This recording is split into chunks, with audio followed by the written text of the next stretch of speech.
ሄሉን መሲ ምን ነው አልደብሯል? አይ ብቻዬን ሙፈልጊ ጧት የተፈጠረው ነገር ደብሮ ነው ይገባኛል። ግን እኮ ይሄ በቤተሰብ መሀል የሚፈጠር ነገር ነው። መሲ ምንድነው የምታወሪው? በጣም ርቀሽ ሄድሽ። እኔ በስመ አብ ወመንፈስ ቅዱስ። አንተ እዚህ ምን ታደርጋለህ? አስደነገጥከኝ እኮ። አታንኳኳም እንዴ? እንቅልፍ ሳይወስደኝ ሌሊቱን ሙሉ ሳስብ ነበር ያደርኩት። በስተመጨረሻም ውሳኔ ላይ ደርሻለሁ። የምን ውሳኔ? ከዚህ በላይ እዚህ ከቆየን የቤተሰቡን ክብር የምታዋርጀው እየመሰለኝ ነው። እንደውም ከዚህ በላይ እያሳሰበኝ ከነበርንበት ሀገር የተፈናቀልነው በአንቺ ጥፋት ቢሆንስ? እሱ ምንም ባያጠፋስ ብዬ እያሰብኩ ነው።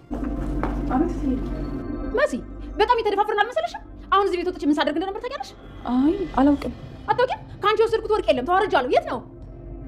ከአንቺ ውጭ ደግሞ ማንም ሰው ሊነካው አይችልም። በቃ ዞሮ ዞሮ ወደ ቤታችን እንዴት እንመለሳለን? የጎዳሽውን ሰውና ቤተሰብ ይቅርታ ትጠይቂያለሽ። እንደውም አንቺን ተከትለን በጭፍን ማመንንሽ ቆርጠን እንደመጣን መቅረት የለብን። ኑኑ የምታወራው ወንድ አለ። እሱን ታውቂያለሽ አይደል? ምን? ቆይ እንዴት?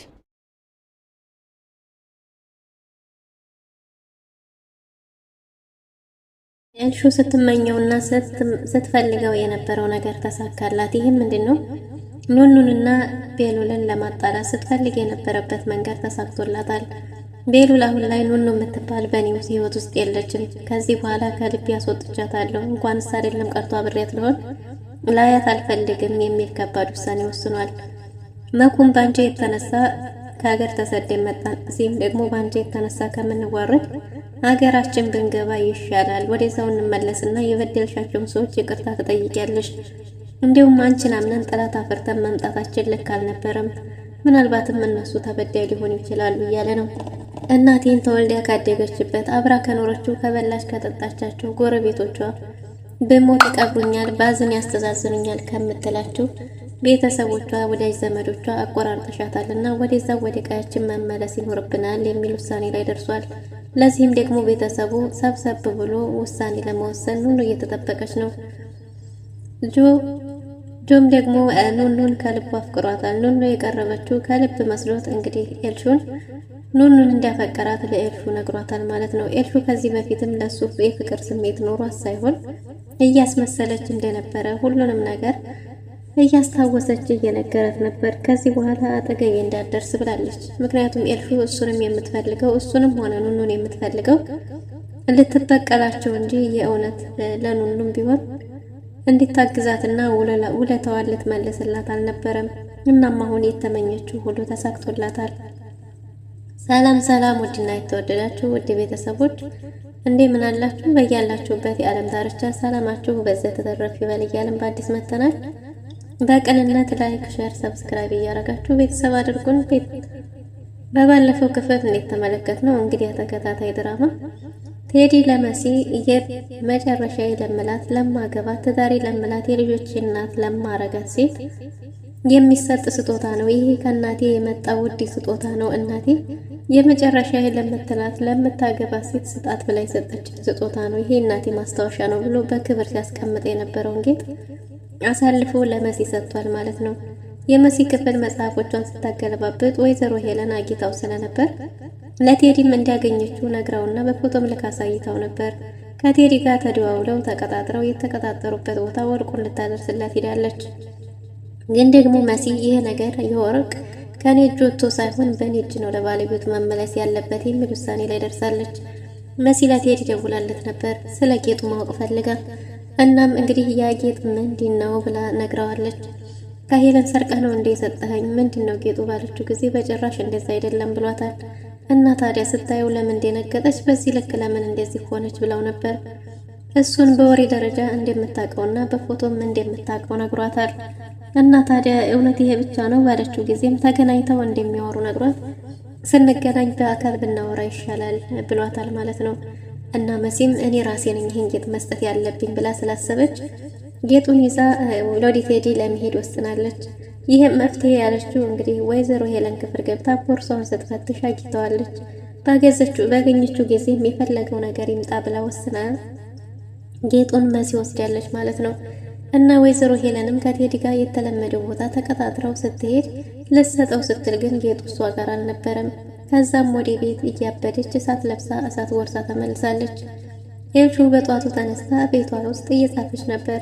ወይዘሮ ሄለንም መታ እንዴት ለምን አልተኛሽም ብላ ጠይቃት ነበር። እሷም እንቅልፍ እምቢ እንዳላት ስትነግራት ግን ደግሞ ተረጋግተሽ አሁኑኑ ውሳኔ መወሰን አለብሽ እያለቻት ነው። አንዴ በሆነ ነገር ሁሌ ለምን ተወቅሽኛለሽ? አለፈ እኮ ብላት ነበር። አለፈ የሚባል ነገር የለም። ያንቺን እድል ያላገኙ ብዙ ተመኝተው የሚፈልጓሉ። የሚከፍሉት አጥተው መማር ፈልገው ትምህርታቸውን የተው በጣም ብዙ ህይወታቸው የተበላሸ አሉ። አንቺ ግን የተመቻቸ ሁኔታ ላይ ሆነሽ ይህን ነገር ባረግሽ በጣም አሳፍሮኛልም አሳዝኖኛልም። አሁንም ቢሆን ተረጋግተሽ አስቢና ውሳኔሽን አሳውቂኝ። ወደ ትምህርትሽ መመለስ አለብሽ ብላታለች። ኤልሹም ከዚህ በኋላ በጭራሽ ትምህርት የሚባል ነገር የለም መማር አልፈልግም እያለች ነው። እናም እንግዲህ ወይዘሮ ሄለን እንደዛ የሚባል ነገር የለም፣ አንቺ መማር የለም ካልሽ ምናልባትም እኔና አንቺ እናትና ልጅ ላንሆን እንችላለን እያለቻት ነው። ኤልሹም ሁለተኛ ትምህርት ቤት ገብቶ መማር የምትፈልግ አትመስልም። ወይዘሮ ሄለንም የመጨረሻ ውሳኔዋን አሳውቃታለች። እናም እንግዲህ በዚህን ጊዜ ኑኑ መኝታ ቤቷ ገብታ በተኛችበት መኩ ከጎኗ ቁጭ ብሎ ነበር። ኑኑ ድንገት ከእንቅልፏ ስትነቃ ወንድሟን ከጎኗ ስታገኘው ደንግጣለች። እንዲያታንኳኳም እንዲያስደነገርከኝ እያለችው ነበር። መኩም ሰላም እንደነሳውና እንቅልፍ የሚባል እንዳልተኛ ነግሯታል። እንዴ ምክንያቱ ምንድን ነው እያለች ነበር። እሱም በተፈጠረው ነገር በጣም እንዳዘነና እንዳፈረባትም ጭምር ተናግሯል። ኑኑ እባክህ ወንድሜ ላስረዳህ፣ እንዳሰብከው አይደለም እያለችው ነው። ነገሩማ ካሰብኩት በላይ ሆኖ ምን እንዳሰብኩት ብቻ ነው። ስለዚህ እኔ አንድ ነገር አስቤ አውጥቼ አውርጄ ውሳኔ ላይ ደርሻለሁ ብሏታል። እንዴ ምንድነው ያሰብከው ወንድሜ? ውሳኔ ምንድነው እያለች ውሳኔውን ለማወቅ ጓጉታለች። በሌላ በኩል ጆ ቤታቸው ድረስ ሰተት ብሎ ከአዶኒ ጋር መጥቷል። እናም ቤት ውስጥ መጥቶ ኤልሹን እንዲጠራለት ቤሉል አዶኒን ነግሮት ነበር። አዶኒም አሁን ትመጣለች ወይ እንድትደውልልህ አደርጋለሁ ብሎ እያለው ሳለ ድንገት ወይዘሮ ሄለን መጣለች። ወይዘሮ ሄለንም ጆን እንግዲህ ምን ልታረግ ነው እዚህ ቤት የመጣው? ሰው ቤት ድረስ እንዴት ሰተት ብለህ ትመጣለህ? አሁን ፖሊስ ጠርቼ ባሳስርህስ ብለው ነበር። ፖሊስ ቢጠራማ ጥሩ ነበር። ማንን ቀድሞ መያዝ እንዳለበት የምናይ ይሆናል። አንዳንድ ጨካኞች አረመኔዎች የሰው ህይወትን የሚያበላሹ እያሉ እኔን ማን ሊይዘኝ ይችላል ብሏታል። ወይዘሮ ሄለንን የሚናገርበት ድፍረት የበለጠ አበሳጭቷታል። ጆም ለሚያደርገው ነገር ሁሉ ተጠንቅቆና አስቦበት ስለሆነ ምንም አይነት ፍርሃት የለውም። ምክንያቱም በወይዘሮ ሄለን ብዙ መረጃዎች ኖረውታል። እናም እንግዲህ ጆ እዛ ቤት የሄደው እንዳሰበው ኤልሹን ለማግኘት ሳይሆን ኑኑን ለማየት ነበር። እና ኑኑም እንግዲህ ኤልሹን ወይዘሮ ሄለን ጓደኛዋ እንደመጣ ስትነግራት ኤልሹም ኑኑም ወዴታች ወርደዋል። ኤልሹን ሲያገኛት እሷን ለማየት ብሎ ቤት ድረስ እንደመጣም ነግሯታል። በዛ ላይ ደግሞ ወንድሟ እንደዛ ሲደበድባት ስላየ በጣም አስቤያለሁ እያላት ነበር። እናም እንግዲህ በዚህ ሁኔታ ኤልሹ እንዴት ቤት ድረስ ሰተት ብለህ ትመጣለህ? ያን ሁሉ በደል ከበደልከኝ በኋላ አይንህም ማየት አልፈልግም ውርዴታም እያለች ነው። እሱም ደግሞ እንዲታናግረው እንደሚፈልግ ነግሯት ጥሏት ሄዷል። በሌላ በኩል ቤሉል ደብሮት ውጭ ላይ ቁጭ ብሏል ተክዞ። መሲም ይህን ስትመለከት በጣም አዝናለች እና ቤት ውስጥ በተፈጠረው አለመግባባት ከፍቶት ይሆን ብላ ልታናግረው ብትሞክርም ምንም እንዳልሆነ ሲነግራት እንዴ በትናንት በተፈጠረው ነገር አስከፋህ እንዴ እያለችው ነበር። እሱም አርቀሽ አሰብሽ፣ በጭራሽ ቤተሰብ መሀል እኮ እንደዚህ አይነት ነገር ይፈጠራል። ለእንደዚህ አይነት ነገር እንደውም ይሄ ቤተሰብ በጣም ዘግይቷል እያላት ነው። እና ታዲያ ምን ሆነህ ነው ስትለው ምንም እንዳልሆነ ነግሯታል። ግን ደግሞ ከዚህ በኋላ የምታዋየው የምታማክረው ሰው ከፈለግ ከጎንህ እኔ ያለሁ እያለችው ነበር። እናሱም በዚህ ጊዜ አመስግኗታል። ግን ፋይሉን አገኘሽው ብሎ ጠይቋት ነበር። ፋይሉን እንዳላገኘችው ነግረዋለች። ግን ሄለንን ጠየቃት ብለው ነበር። ሄለንን እንዳልጠየቃት ሲነግራት እሷን መጠየቅ ነበረብህ ሲጠይቃት እያለችው ነው። ግን ደግሞ ፈልጌ እስከማገኘው ድረስ ፋይሉ ላይ ምን እንዳለ አንቺ ብትነግሪኝስ ብሏት ነበር። እሷም ፋይሉን ራሱ በአይኑ ማየት እንጂ ያለበት እሷ የምትነግረውን ነገር እንዳልሆነ ደጋግማ ነግረዋለች።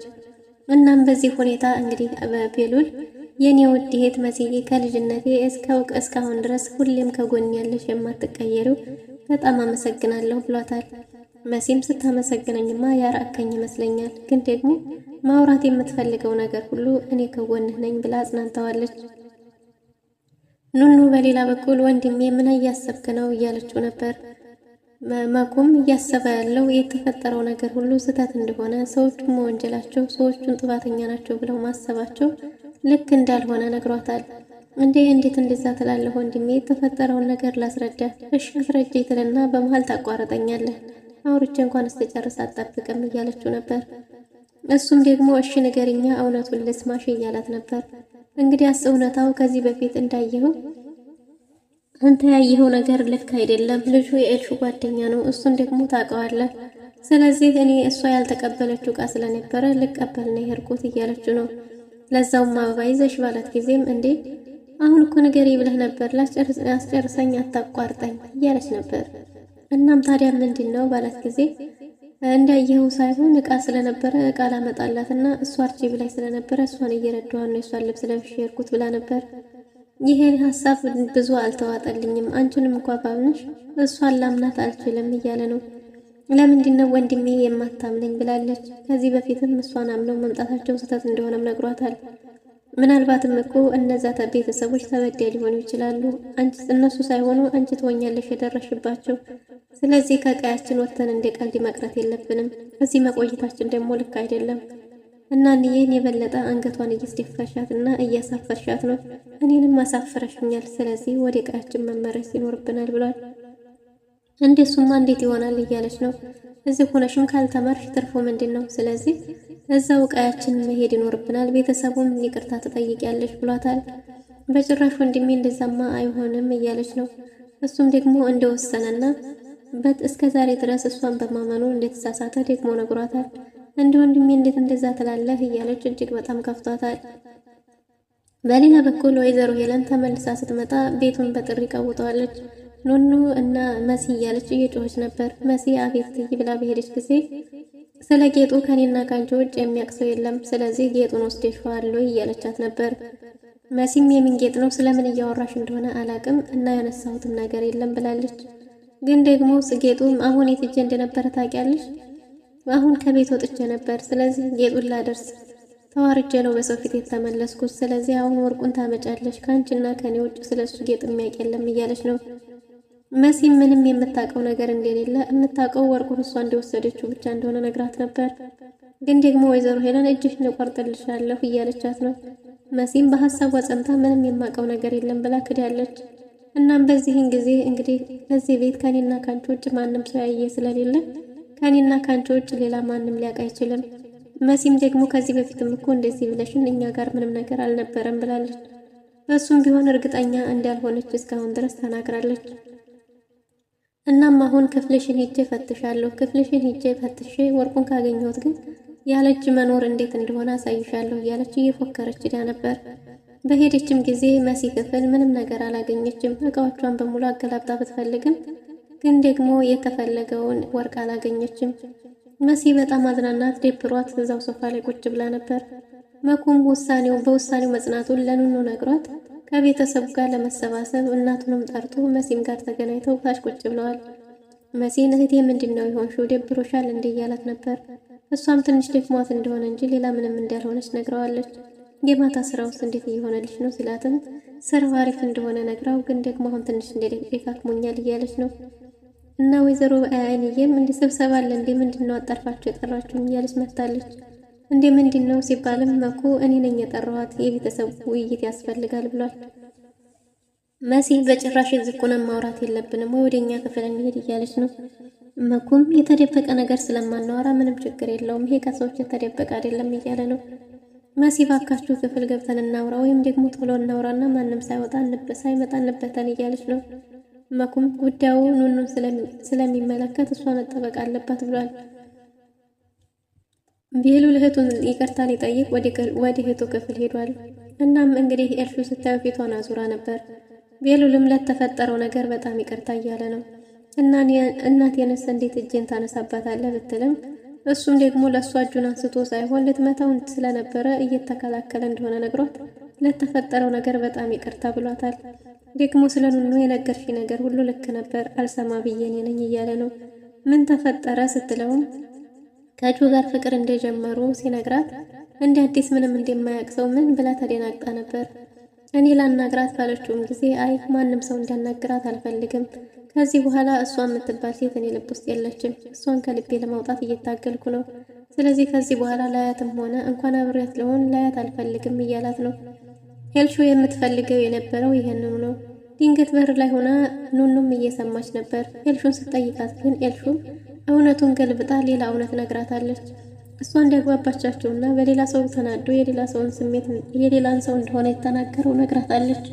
ኑኑም ይቅርታ ሰምቻለሁ እኮ ብትላትም የሰማችው ልክ እንዳልሆነም ጭምር ነግራታለች ማለት ነው።